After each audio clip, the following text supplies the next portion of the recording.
Ja, grüß euch benannt und einen Sackrisch Gurden. Jetzt Kasperl. Rainer gibt momentan ein wenig Ruhe, zumindest was YouTube angeht. Aber wir haben diverse textliche Ergüsse von ihm einmal wieder. Das erste, was ich euch da zeigen will, ist ja Vorstellung einer neuen Autorin auf seinem Blog. Es ist halt offensichtlich Rainer, so wie bei allen, so wie es bei, wie sie nicht heißen, Black Rose und was war das andere, BDSM Freak. Das ist halt alles Rainer, der da Scheiße rausknödelt. Und es ist halt so offensichtlich an den ganzen, ja, wie er schreibt und sowas. Das gespannt, der hinterletzte Dorfdepp, gespannt, dass das Rainer ist.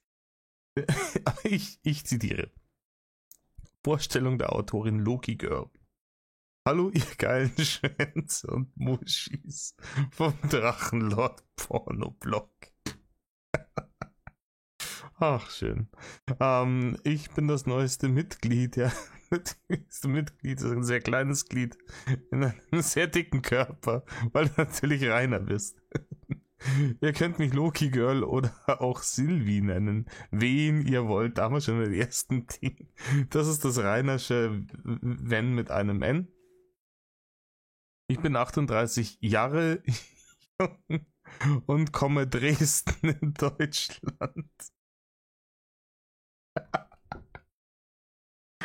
Er gibt sich halt nicht mal Mühe bei der Scheiße. Ich bin aktuell leider Single, weil mein Ex-Mann mich betrogen hat und anschließend für die neue auch hat sitzen lassen. Das ist Winklerscher Satzbau par excellence.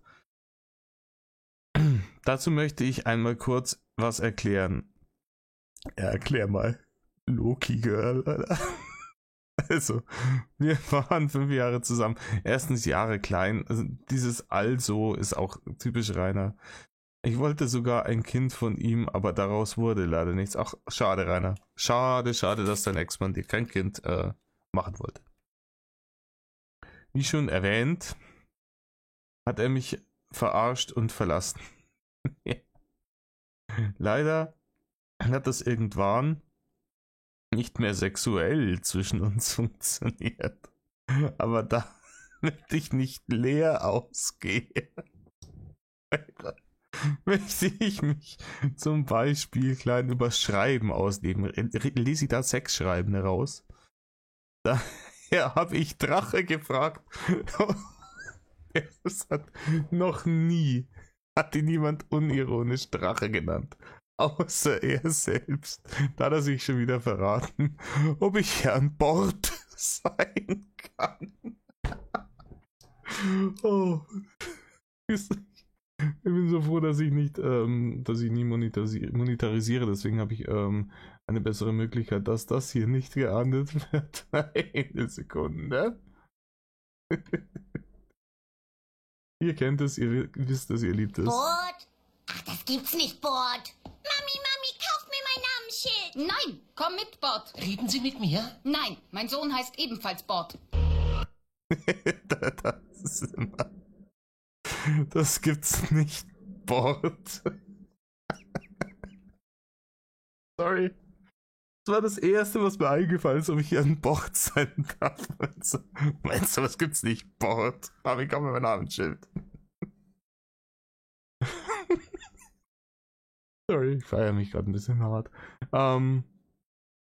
Ja, aber jetzt zum eigentlichen Happening. So, das war jetzt das Zuckerl von vorne raus. Das geht noch weiter. Ihre sexuellen Vorlieben, Ladida, ihr kennt es, was er da alles reinschreibt. Das ist alles hochutopisch und dummdödelig. Vom Allerübelsten. Aber wir kommen jetzt zum eigentlichen Happening in der ganzen Geschichte. Und zwar Rainer ist wohl aus seinem Saunaclub rausgeschmissen worden. Ihr wisst den Saunaclub, wo er immer hingeht und alles verräumt, was nicht bei 3 auf dem Baum ist. Dieser Saunaclub ist das. Auch wieder alles gelogen gewesen, aber da haben wir einen Text, da haben wir ihn auch schon. Dann machen wir dafür den Dullikopf, oder? Dann den Dullikopf mal da lassen, oder? Dullikopf. Der. Wie geplant, ja, passt es zusammen. So,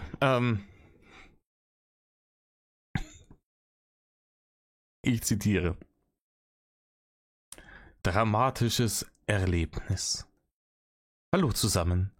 Ich bin vorübergehend wieder in Deutschland und war erst in Hamburg, wo ich vor einiger Zeit mit dem Flugzeug angekommen bin.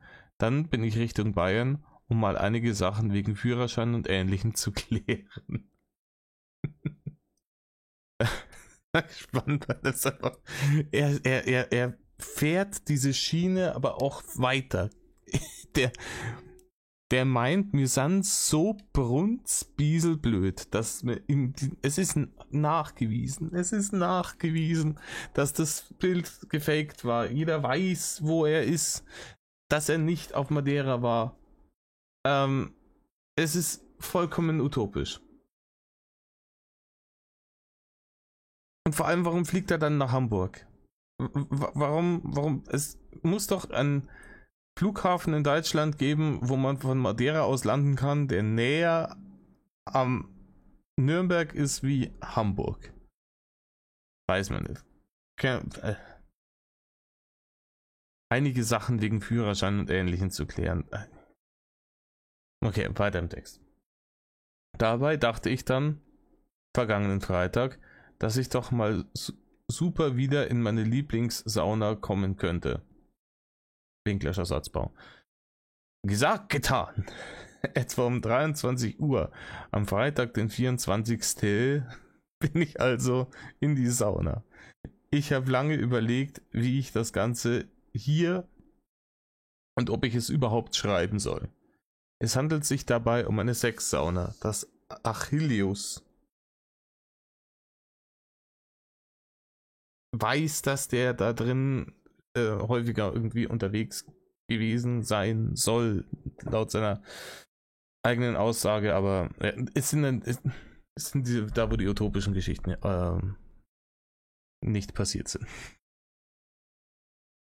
Ich habe mich da immer wohl gefühlt und auch 1, 2 geile Erlebnisse gehabt. Nein, hast du nicht rein. Allerdings, als ich diesen Freitag rein wollte, kam ich nicht rein. Warum? Ja, warum wohl, Rainer? Weil der Chef der Sauna gesehen hat, wer ich bin und weil ich angeblich irgendwas gemacht habe, was die Sauna betrifft. Dabei habe ich bis heute den Namen nie irgendwo erwähnt. Doch, irgendwo muss es erwähnt. Es ist aber auch offensichtlich gewesen. Und angeblich irgendwas gemacht habe, was die Sauna betrifft, das wird er dir dann schon eigentlich gesagt haben, oder? Ich nehme mal nicht an, dass der dir sagt, oh nee, verpiss dich. Möglich wäre es schon. Aber dass der dir dann sagt, hey, nee, du hast hier so und so und so und so und so und so raus, du hast das Hausverbot, nehme ich an, dass das so war. Aber da hat er sich die Mühe überhaupt nicht gemacht, sich zu merken, was ihm da eigentlich vorgeworfen wird. Weil es ihm scheißegal ist, weil er sich jetzt eher Lügengeschichte ausdenkt und die Realität der bekanntliche Hater ist. Okay, weiter im Text. Im Gegenteil. Ich habe mich sogar darüber immer sehr gefreut und auch nur positive über die Sauna, die Leute da und auch die Angestellten geredet. Ich bin jetzt kein Kritiker oder ähnliches. Allerdings finde ich es schon kritisch schreibt er groß, wen man jemanden, ja, diese Schreibgeschichten wieder, wie man den Satzbau und die, ne, mit seinen Pornoblogs da vergleicht. Wenn man jemanden einfach nur aufgrund seines beruflichen Werdegangs ausschließt. Nein, Rainer. Und nicht mal, weil ich irgendwas falsch gemacht habe oder mich falsch verhalten mit F habe, sondern weil, und das ist das Geilste, der Besitzer Angst vor denen hat, die mich belästigen und dadurch auch das Spar, ich weiß nicht, wie man Spar schreibt. Jetzt muss man dazu sagen, dass ich seit dem Jahr 2016 in die Sauna gehe. Bislang ist da nie irgendwas gewesen. Jedenfalls nicht, soweit ich es weiß. Die Sache mit dem Achilleus ist auch nur der oberste Punkt in einer Reihe der Ereignisse, wie ich behandelt werde. Ich habe vor einigen Jahren die Äußerung getätigt, früher waren es die Juden, heute ich. Damit wollte ich mich nicht auf eine Stufe stellen mit den Sachen, die diesem Volk angetan wurden, sondern ich wollte damit auf die Art von Hetze und Jagd, die auf mich veranstaltet wird, machen. Ich glaube, ich habe das so vorgelesen, wie er es geschrieben hat. Oder ich bin selber dumm. Auf die zwei Absätze wollen jetzt als erstes mal eingehen. Ich kann mir sehr gut vorstellen, was da passiert ist. Das hat wahrscheinlich weniger mit die Haters zu tun, dass der in diesen Saunaclub nicht mehr reinkommt, sondern da wird ihm halt irgendjemand mal irgendwie angestupst haben, den Besitzer von dem Saunaclub, und wir gesagt haben, hey du, der Dicke, der Winkler, der da bei dir immer aufschlagt, ja, liest er doch mal durch, was der so ins Internet pimmelt. Was angeblich alles in deinem Laden passiert sein soll und was der so für Fantasien hat und so weiter und so fort. Wir kennen die ganzen Geschichten. Und das wirft dann halt vielleicht ein negatives Bild auf diesen Club. Und dass der Besitzer das nicht mag, kann ich ihm nicht verdenken. Und wenn der sagt, hey, so einen wie dich, der solche Sachen ins Internet rotzt, den wollen wir bei uns nicht haben und du schleichst hier jetzt, weil ansonsten klatscht und zwar kein Beifall, dann kann ich mir das gut vorstellen. Ja? Also es ist definitiv nicht so, dass der Angst vor den Hatern hat, die ihm seinen Spar kaputt machen. No fucking way. Ja. Und das zweite ist halt wieder, ganz ehrlich, das ist jenseits von Gut und Böse utopisch. Wir kennen es und er hat es tausendmal relativiert und jetzt holt er es wieder raus. Jetzt kommt er mit seinem Judenvergleich. Und übrigens das auch an alle Leute, die mich kritisieren, wenn ich Hitler-Vergleiche ihm gegenüber mache.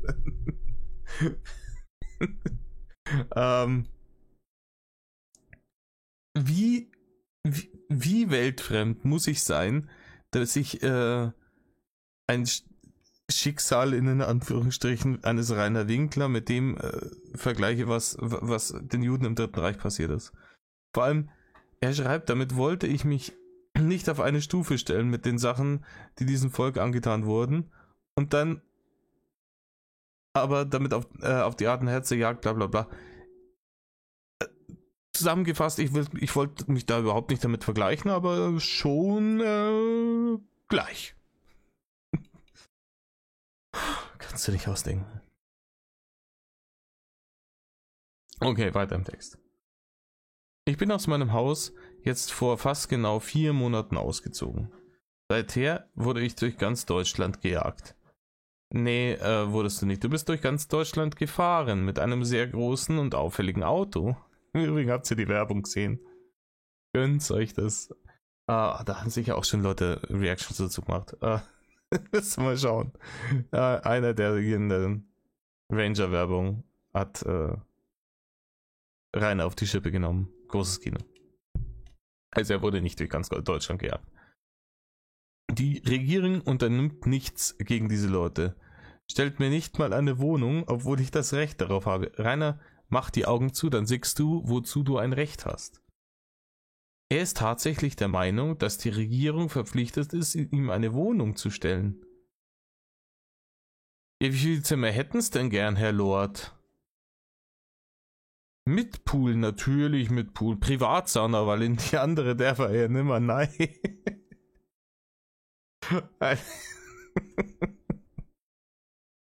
Okay.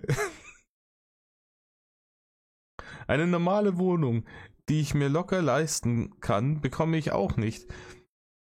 Weil alle Angst vor diesen Leuten haben. Ich habe versucht, das Wort Hater zu vermeiden. Damit er dann behaupten kann, ich habe nicht über die Hater geredet. Ich habe nie Hater gesagt.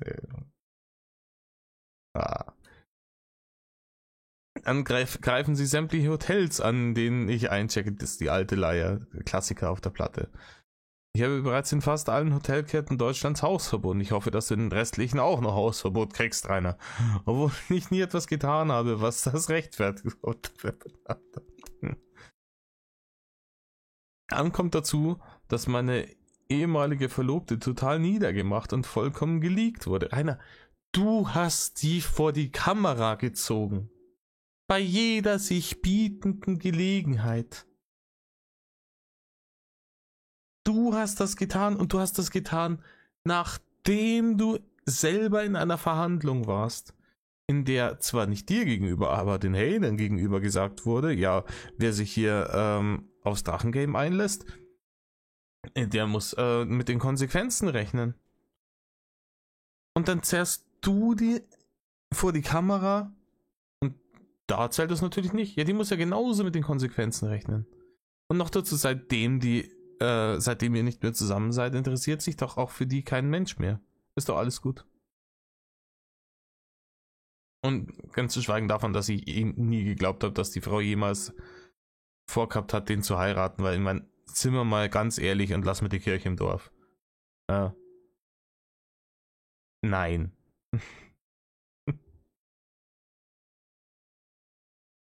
Ich will gar nichts von den tausenden Pizzabestellungen bei Dönerläden oder anderen Lieferdienstleistern reden.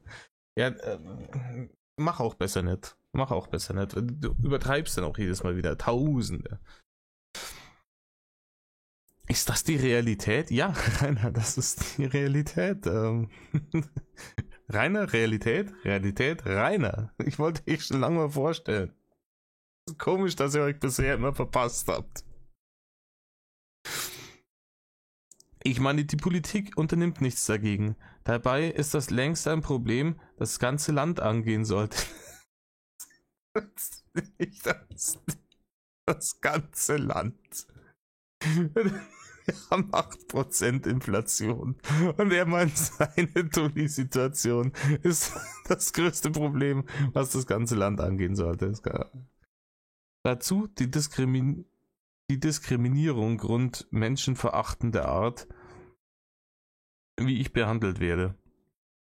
Keine Sauna, kein Kino, kein Supermarkt. Ich kann nicht mal einen Feldweg entlang laufen, ohne dass mich irgendwer belästigt. Kann ich noch was ergänzen? Zu keine Sauna, kein Kino, kein Supermarkt, zu kein Leben, kein Stream, kein Internet, keine Barne, keine Freundin, kein Auto, kein Führerschein, kein Haus. Ja. Man könnte meinen, ich habe Hollywood-Stil, nur ohne die ganze Kohle und die entsprechende Sicherheit, Möglichkeiten. Das ist der Einsatzbau. Ich bin ein Mensch unter etwa 80 Millionen Deutschen, von denen vielleicht nur 200 bis 300 von YouTube leben können. Es sind entweder 200 oder 300 Leute, die von YouTube leben. Und irgendwas dazwischen. Mein Leben ist das einer Person in der Öffentlichkeit, nur dass mich die Mehrheit der Öffentlichkeit einfach nur für meine freie Meinungsäußerung tot sehen will. Nein, niemand wird eine freie Meinungsäußerung tot sehen. Das ist wieder höchstgradiger Bullshit. Du kannst deine Meinung äußern, wie du willst. Es gibt dann halt ein Echo. Dieses Echo hat nichts damit zu tun, dass sie jemand tot sehen will, sondern die wollen, dass du deinen Fettgrind aus dem Internet rauspimmelst. Das ist alles. Und keine Blogs, kein YouTube, kein Ding mehr, einfach bloß Ruhe. Und die Regierung schweigt. Andere YouTube machen sich lieber über mich lustig, als mir zu helfen oder Leute dazu aufzufordern, solche Dinge zu lassen. Das ist auch fucking hilarious. Und wenn du jedes Mal wieder versuchst, Leute zu triggern, die dann einen Haufen mehr Abos haben wie du, um da eventuell irgendwie nochmal einen Fuß in die Tür zu kriegen, ist halt wieder schwierig. Und dass die sich dann irgendwann nimmer kriegen, wenn du einen verzapfst, wie du in Madeira, komm, ja? Hat auch nur einer von euch, egal wer ihr seid, der das hier liest, eine Ahnung, wie es sich anfühlt? Ihr sagt so viele falsche und schlechte Dinge über mich oder misshandelt mich so. Ich habe keinerlei Menschenrechte. Ich habe nicht mal das kleinste Anrecht auf mein Leben, wen es nach euch geht. Also wie sich das anfühlt, Gott sei Dank nicht. Aber er hat auch sehr viel und lange daran gearbeitet, dass es sich so anfühlt. Also das muss man eben schon lassen. Ja, falsche und schlechte Dinge auch eher nicht. Also weil die meisten Dinge, die magst du als falsch behaupten, dass sie falsch wären, aber die sind halt nachweislich richtig. Die Sachen, die du behauptest, sind meistens nachweislich falsch. Und misshandelt hat die schon lange keiner mehr. Du hast dieselben Menschenrechte wie jeder andere auch. Du kannst zum Beispiel, hast auch das Recht, dich aus dem Internet zu löschen und die Fresse zu halten. Überhaupt kein Problem.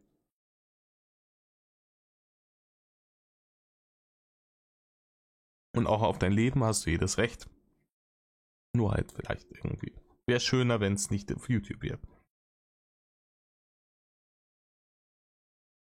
Jeder jammert über die Unbeträchtlichkeit der Welt. Was?